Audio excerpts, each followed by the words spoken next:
Si vous cherchez des biens qui génèrent du cash flow sur Internet, vous vous y prenez mal. Le temps qu'un bien arrive sur les sites publics, vous êtes déjà en concurrence avec des milliers d'acheteurs particuliers et de fonds d'investissement institutionnels prêts à surpayer. Si vous voulez acheter de l'immobilier sous la valeur du marché, vous devez arrêter de chercher des biens en mauvais état et commencer à chercher des situations critiques. Quand vous résolvez un problème grave pour un vendeur, il sera ravi de sacrifier une partie de la valeur de sa maison en échange de rapidité, de confort et de tranquillité. Dans cette vidéo, je vous présente le guide ultime pour trouver des opportunités immobilières hors marché avant que quiconque ne sache qu'elles existent. Entrons dans le vif du sujet. D'abord, parlons des situations critiques personnelles. La propriété peut être en bon état, mais les circonstances personnelles du propriétaire le motivent énormément à vendre. Numéro 1, les successions et les biens hérités. Quand les héritiers reçoivent une maison, surtout s'ils vivent dans une autre région, ils n'ont souvent aucun lien affectif avec elle, ni l'envie de gérer des travaux à distance. Ils veulent juste l'argent liquide, ce qui crée une opportunité parfaite pour présenter une offre directe et sans tracas, hors marché. Numéro 2, les propriétaires fatigués.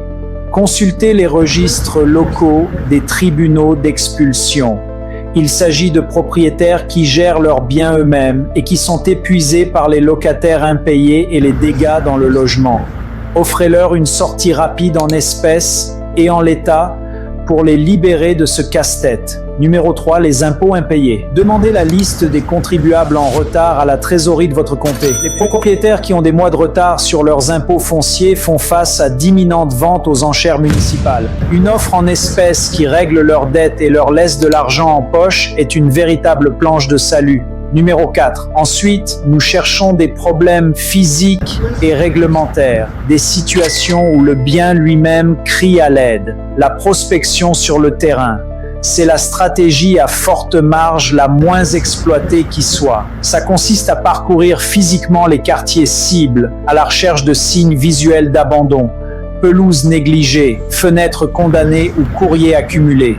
Utilisez une application pour localiser rapidement le propriétaire et le contacter directement. Comme ça demande un effort physique, la concurrence est quasi nulle. Et numéro 5, les infractions aux règles d'urbanisme. Rendez-vous au service de l'urbanisme de votre ville et demandez la liste des infractions en cours. Les propriétaires qui accumulent des amendes civiles quotidiennes pour des problèmes structurels ou des tas d'ordures sont incités à vendre avant que ces amendes ne se transforment en hypothèque légale sur leur propriété. Maintenant, si vous voulez développer votre activité comme un pro, vous devez utiliser notre arme secrète, le croisement de listes. Ne gaspillez pas votre budget marketing en ciblant une seule liste de biens en situation critique. À la place, combinez-les. Imaginez trouver un bien dont le propriétaire réside hors de l'État, a des impôts fonciers impayés et fait l'objet d'une procédure d'infraction à l'urbanisme.